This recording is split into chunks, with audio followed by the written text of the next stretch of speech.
जैसा कि मैंने अभी आपसे वीडियो में कहा कि मैं आपको राजकुमार सिद्धार्थ के बचपन का एक और ऐसा वाक्य बताऊंगी जो आपको अपने जीवन में सफलता प्राप्त करने के लिए प्रेरित करेगा। तो मैं आपको एक और इनके बचपन का किस्सा जो कि एक गिलहरी से इन्होंने सीखा वो आपको एक कहानी के माध्यम से बताऊंगी। यह कहानी आप लोग ध्यान से सुने और इस कहानी का अर्थ भी समझने का प्रयास करें। सच्चा ज्ञान। यह कहानी सिद्धार्थ और एक गिलहरी की है, जिसमें सिद्धार्थ को एक गिलहरी द्वारा मिली सीख से ही सच्चा ज्ञान प्राप्त हुआ। एक बार राजकुमार सिद्धार्थ ज्ञान की खोज में वन में तपस्या करने गए। कई दिनों तक लगातार तपस्या करने के बाद भी जब उन्हें ज्ञान की प्राप्ति नहीं हुई तो वे निराश होकर अपने महल की ओर लौट पड़े। रास्ते में वे यही सोचते हुए जा रहे थे कि उनसे कहाँ भूल हो गई जो उन्हें सच्चा ज्ञान प्राप्त नहीं हो पा रहा। तभी उन्हें प्यास लगी और वो पानी पीने के लिए एक सरोवर के किनारे रुके।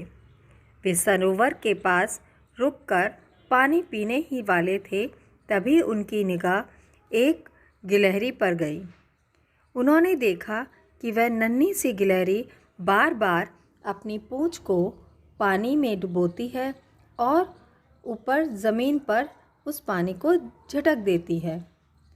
वह गिलहरी निरंतर यही कार्य कर रही थी और बिना किसी रुके और बिना किसी शंका के वह इस कार्य को करती जा रही थी। सिद्धार्थ को कुछ समझ नहीं आ रहा था। सिद्धार्थ गिलहरी के पास गए और उससे पूछा कि वह क्या कर रही है। गिलहरी ने उत्तर दिया कि राजकुमार, यह नदी अपने बहाव में मेरे बच्चों को कहीं बहा कर ले गई है और मैं इस नदी को सुखाकर अपना बदला ले रही हूँ। सिद्धार्थ मुस्कुराए और बोले कि यह कैसे संभव है? यह नदी तो बहुत बड़ी है और तुम बहुत छोटी। गिलहरी ने कहा, राजन, मैं तो अपना कार्य कर रही हूँ और एक ना एक दिन तो यह नदी इस प्रकार सूख ही जाएगी।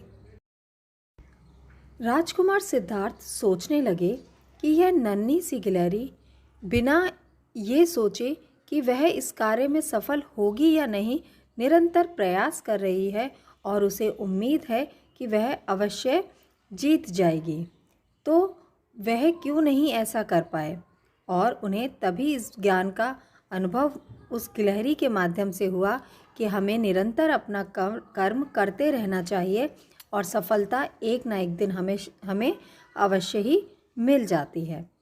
सिद्धार्थ वापस वन की ओर लौट गए और फिर से अपनी तपस्या करने लगे।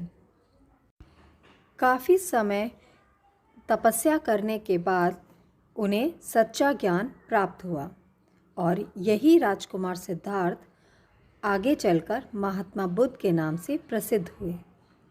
तो बच्चों, हमें भी अपने कार्य निरंतर और लगातार करते रहने चाहिए। कभी भी विफल होकर या असफल होकर अपने प्रयास बंद नहीं करने चाहिए, क्योंकि निरंतर प्रयास करने से ही सफलता मिलती है। तो देखा आपने कि सिद्धार्थ किस प्रकार एक दयावान, कर्तव्यशील और अच्छे राजकुमार थे, जो किसी भी प्रकार का कार्य करने से पीछे नहीं हटते थे, जीवों के प्रति दया का भाव रखते थे और जब उन्हें ज्ञान प्राप्ति के लिए जंगल में समय व्यतीत करना पड़ा, तपस्या करनी पड़ी, तब भी जब वे मायूस थे तो उन्होंने एक गिलहरी से सबक लिया और निरंतर प्रयास करने लगे, जिससे उन्हें ज्ञान की प्राप्ति हुई और वे महात्मा बुद्ध के नाम से प्रसिद्ध हुए। बच्चों, हमें और आपको भी अपने जीवन में यह प्रयास करना चाहिए कि जीवों के प्रति दया का भाव रखें हम, और किसी भी कार्य को करने से पीछे ना हटें। चाहे कार्य कितना भी मुश्किल क्यों ना हो, निरंतर प्रयास और लगन से वह पूरा हो ही जाता है और हमें सफलता प्राप्त होती है।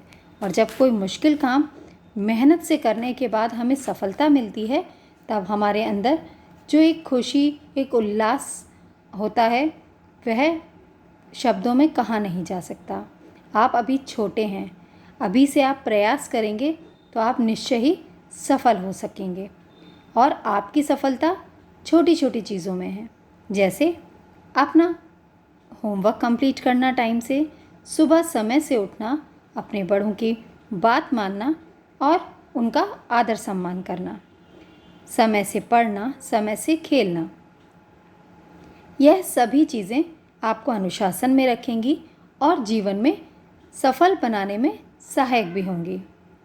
मुझे उम्मीद है कि आपको गौतम बुद्ध के जीवन के जुड़े हुए इन दोनों ही किस्सों से बहुत प्रेरणा मिली होगी और आप भी गौतम बुद्ध की तरह अच्छे, दयावान और कर्तव्यनिष्ठ व्यक्ति बनने का प्रयास करेंगे। सभी बच्चे इस पाठ की रीडिंग बहुत ध्यान से करेंगे। वह दोनों कहानियों से मिली सीख को अपने जीवन में उतारने का प्रयास करेंगे। इस वीडियो में आपको दोनों ही कहानियाँ सिद्धार्थ के जीवन से जुड़ी हुई थीं और दोनों ही कहानियों की सीख हमारे जीवन के लिए बहुत महत्वपूर्ण और बहुमूल्य है। सभी बच्चे इस पाठ को बहुत ध्यान से पढ़ेंगे, शब्दों का ठीक से उच्चारण करेंगे और रीडिंग करेंगे। धन्यवाद।